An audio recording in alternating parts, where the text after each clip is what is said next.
I'm back. My name's Felicia Williamson, and this is Carside Scriptures. And we have been reading in Proverbs, and we're going to continue on that, but we're going to take a brief session in between. And there's something that's weighing on my heart, and I feel like I need to speak with you about and talk with you, and um, it's really important to me. I have three children, as I may have mentioned before. One is 10, and he is fabulous. When I had him, I was just so in love. I could cry just thinking about it because I can just remember that feeling I had when I had him. But he struggles a lot with some issues. He struggles with sensory processing disorder, ADHD, severe anxiety. He has a lot of issues with that, more than probably the ADHD.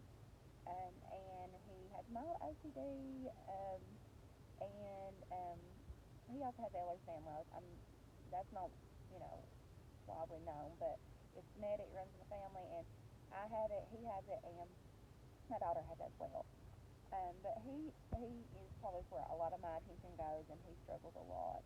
But his heart is so good and so sweet, and he really struggles with impulse issues. But he is he's amazing. But my daughter is 7, and she is just, I don't even know how to explain. She loves me more than anybody in this world loves me.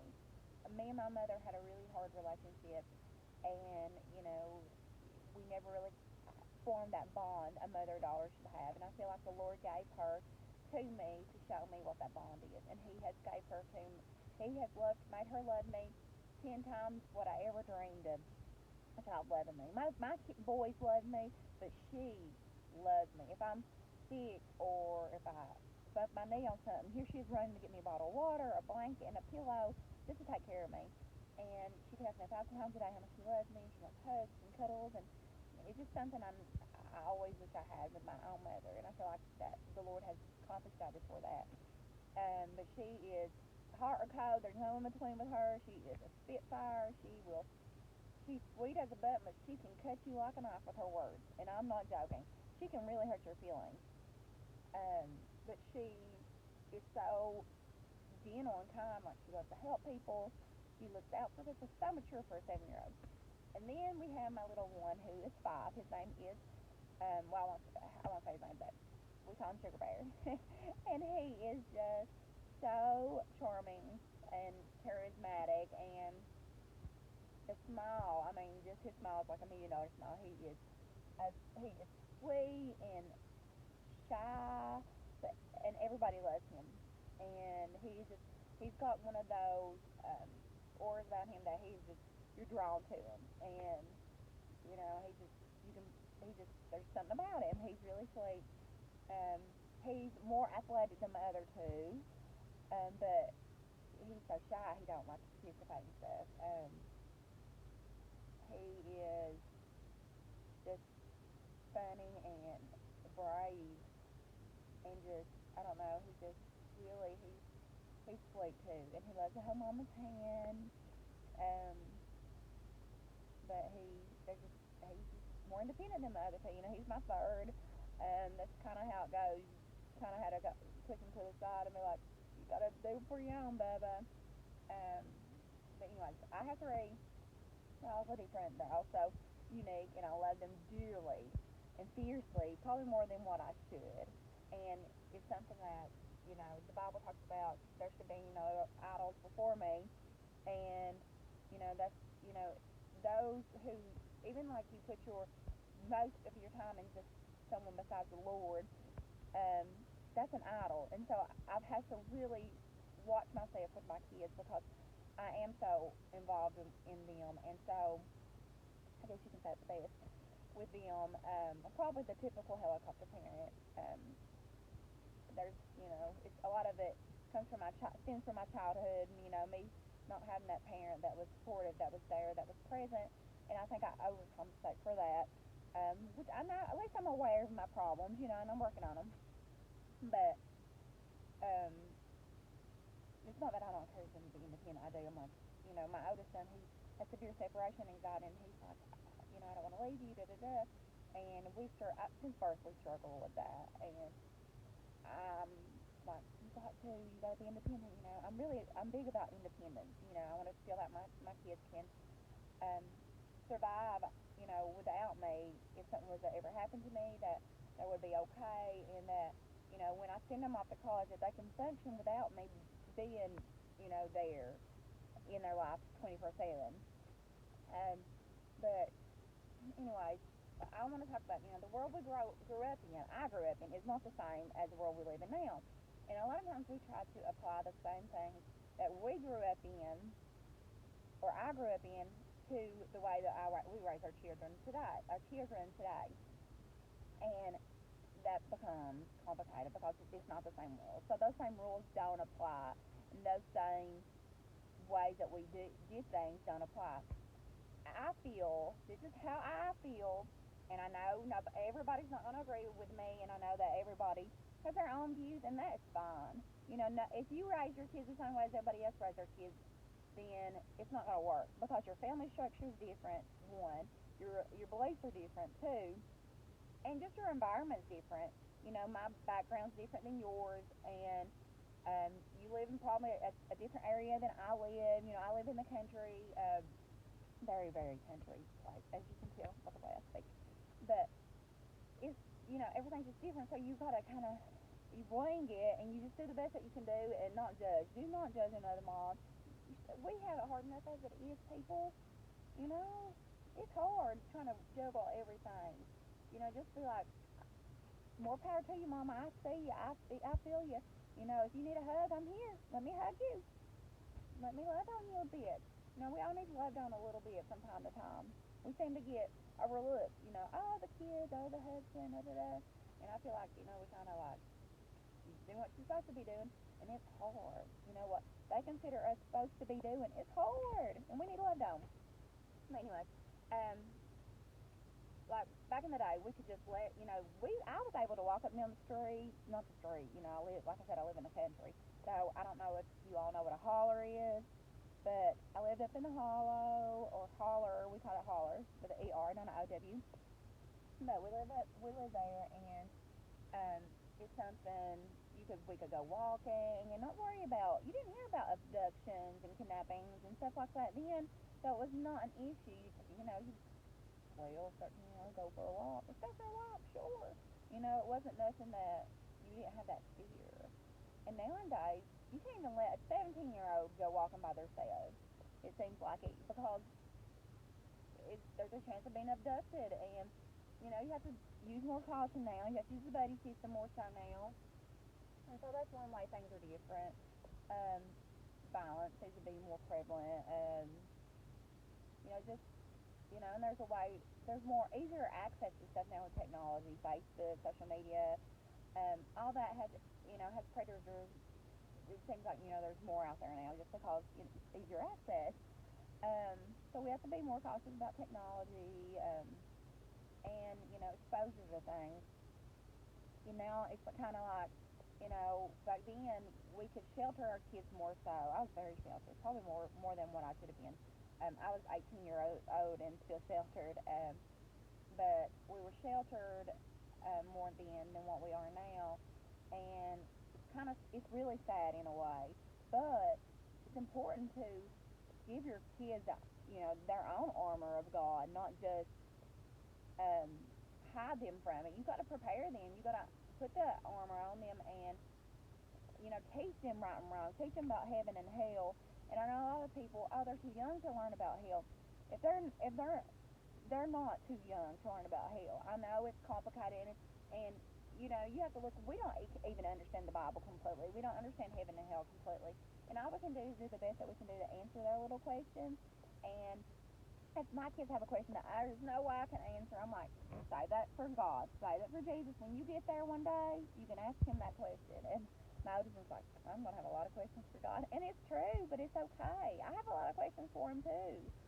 But it's important we give them their armor and prepare them and teach them right from wrong. I know last night I had to have a conversation with them about, right and wrong, and the Bible says sin, and it's really important for me to teach, to find a clear line what sin is and what sin isn't, because it's not always a clear line. And the only way we can do that is read our Bibles. I make my 10-year-old read his Bible, and it's important for him. The hardest thing for me is um, letting them, because I'm a control freak. I'll say that I am. It's hard for me to let that control go and give it to God, especially. But it's important, and they have to find their own way to God. You can't give them that way or lay that path out for them. They have to discover that on their own. And it's a fear of mine that what if they don't discover it? What if they don't develop that deep, meaningful relationship with God, and not just a superficial one? And when I say superficial one, I mean, like, I had a superficial one growing up. I went to church every Sunday. I was a good girl. I was considered a good girl. I've never smoked a cigarette in my life. Um, so, it was, everyone thought, oh, she's a good girl. But it was superficial. I didn't really know God in my heart. I didn't really have that relationship with Him up until probably about 5 years ago. And so I understand that. And I understand, they have to find that relationship with God. It doesn't matter as a parent if, it does make a difference if you're a Christian or not, because you set that example. But you can't say you got to you got to do this to find God. You got to do that, because your path to God and their path to God is not going to look the same. It's just not. So I encourage my son to read his Bible. I feel like that is a way to open the door. And something really touched my heart the other day in Sunday school. And during church, he likes to read his Bible. He doesn't really follow along with the preacher, but he does read his Bible. Um, and he's like, can I have a pen, Mommy? And I'm like, what for? And he's like, I need to mark something. He got a pen and he marked something in his Bible, which was important to him. And I thought, that gives me a glimpse of hope that he is developing a relationship with God. And he does tell me all the time, he's like, I just want to get closer to God. Look at me, I'm crying. I'm getting ready to cry. But he's like, I just want to get closer to God. And that's so important to me. And when I pray at night, that's one of my biggest prayers, is that I develop a deeper, meaningful relationship with God. I've got some toilet paper here. I'm going to have to use it. Not just a superficial one, because without that relationship with God, there's no way you're getting to heaven. Without reading your Bible, you can't develop a relationship with God. So it goes hand in hand, and that's something we just we have to make time for in our lives. And like I tell my kids, I don't shelter them the way I was sheltered, because once I was out into the world on my own, I saw things, experienced things that I was not prepared for. I was so sheltered that, I was naive. I got taken advantage of, and it's really took me many years to get to where I'm at, and a lot of heartache that could have been, I feel like could have been prevented maybe if I was more prepared and I was made aware of things. I was just sheltered, and my parents didn't do it to harm me, but they thought they was protecting me. And it's okay to shelter your kids to a certain extent, but I believe, teach them right and wrong. For example, cuss words. I was sheltered. We didn't hear them. That we didn't watch shows. Nothing. And that's you shouldn't. You really shouldn't. But how do you know they're cuss words if you don't know what they are? And so if say we're out me and my kids are out somewhere, and people just throw those things out there anywhere, and we'll be in Walmart and someone cussing, and I'll say that's a cuss word. I don't say what it is, but I'll say, did you hear them say that? And I'm like, that's a cuss word. Don't say that. Or say, when they're watching YouTube, if they watch YouTube, and an ad pops up. Sometimes ads are pretty bad. You have to really watch them. Um, and so an ad pops up and it says, it'll say a cuss word, and I'm like, that's a cuss word. Don't say that. So it's important for me to make them aware of what sin is and what not to do, instead of just sheltering them from that. And that's why I said some people will agree with that and some people won't. It is what it is. You believe what you believe, and we're all only doing the best that we can do. We're trying to raise good human beings, be good kids to be good adults. So that's all we're trying to do. I believe wholeheartedly that is everybody's intention, to raise good people. And sometimes the world affects it differently. And I emphasize to my kids the importance of surrounding yourself with like-minded individuals, and and people who are different. Like them. Because my kids are, they would probably consider weird, which I'm considered weird, but that's okay. But you know, people who are, the Bible outwardly, we're all sinners, but the Bible, outwardly, don't believe in the Bible, don't believe in God, just living it up. I tell them, because it's really hard. One thing that's really hard for me to do is explain to them how to lead people to God. Um, because I'm still trying to find that on my own. Some people just, are evangelists. They know it. They just get saved, give their life to God, and go out and start, leading people to God. And it's, that's just, that's their path. But I'm still trying to find mine. And what's important is, I want my kids to find their own path. I want them to find their purpose on this earth, what the Lord has that in for them. And they're all introverts. They're not extroverts. None of us. I'm just not either. And um, so it's going to be a little bit harder for them to go out there and lead people to God. And it may be different, them being an evangelist. It may be something else. But we're all, as Christians, we're all called to lead others to the Lord in our own way. But I try to tell them, it's easy to get distracted by the world, Oh, and, someone may be a sinner, and not believing God, living in the Lord, but they still might be a nice person, I was a nice person, before I knew the Lord. And they, you think, oh, well, they're nice, I can be around them, they're not mean to me, da-da-da. But the thing is, if someone's living in sin, you can't just go and hang out with them. You can love on them and still love them and say, I still love you, but, I can't go to a bar with you. I can't go partying with you because it's against what I believe. It's against what the Bible tells me. I can't go get drunk. You might be a good person. You might be really nice. And I think the world of you, but I can't do that. And that's what I try to tell my kids. There's a thin line about loving somebody and being mean to them. You don't need to be mean to them and be like, what, you're a sinner, da-da-da-da. You're going to hell. You can't do that. That is wrong, wrong, wrong. You're not going to lead anybody to the Lord but through hate and through pointing your finger. You're just not. I think a lot of the way that we can lead others to the Lord is through example and standing firm on their beliefs. It's respectable. If they're really your friend, they'll respect you and they'll understand, hey, this isn't her thing. She's still, I love her. She's my friend, so I'm not, I'm going to respect her decision not to go out partying. If they don't respect that, then they're not your friend and you just need to move on. But a true friend will respect that and understand that. And that's what I try to tell my kids, you can love people from a distance, but you can't condone sin, you can't support it, you can't advocate for sin when it's clearly, the Bible clearly says it's sin. But don't be mean to them, don't hate on them, because that's clearly wrong too.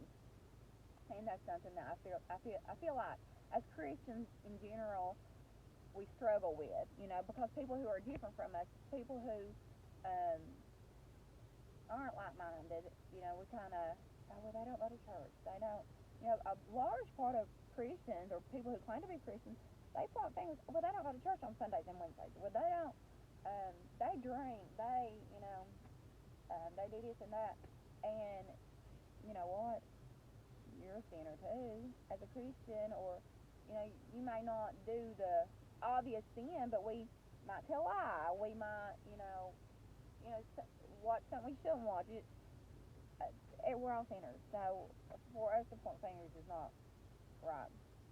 And you're not gonna, by making somebody feel beneath you and belittle somebody, you're not gonna make them want to know God. They're gonna just be the opposite, not want to get. Oh, she's a Christian. I want to be like her. Why would I want to be a Christian if that's what Christians are like? And that's really important to me to get across to people that someone who does that kind of thing and claims to be a Christian isn't really a Christian. They don't represent the Lord. And someone who would love beyond any flaw, beyond any sin, represents the Lord. Now, you can't, like I said before, you can't condone it, you can't support it, you can't advocate it, but you can still love. They're not the same thing. So raising our kids in this kind of world is hard.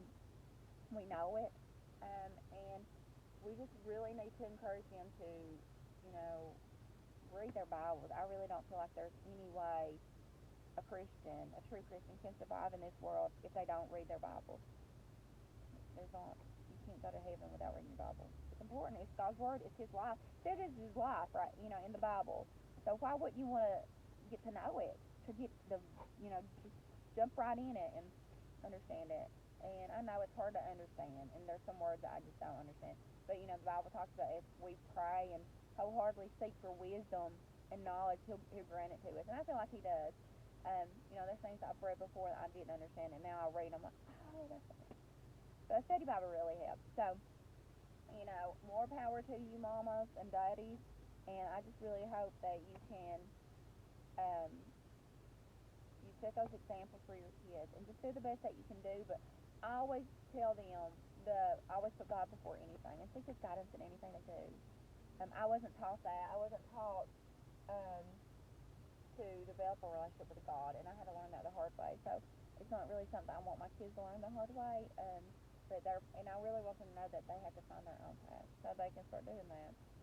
But thank you for listening. I really hope that you may have got something out of it, or at least anything. You didn't feel alone. Don't feel alone in this world. This world's hard. I love you. The Lord loves you, and He loves you more than anybody could ever love you.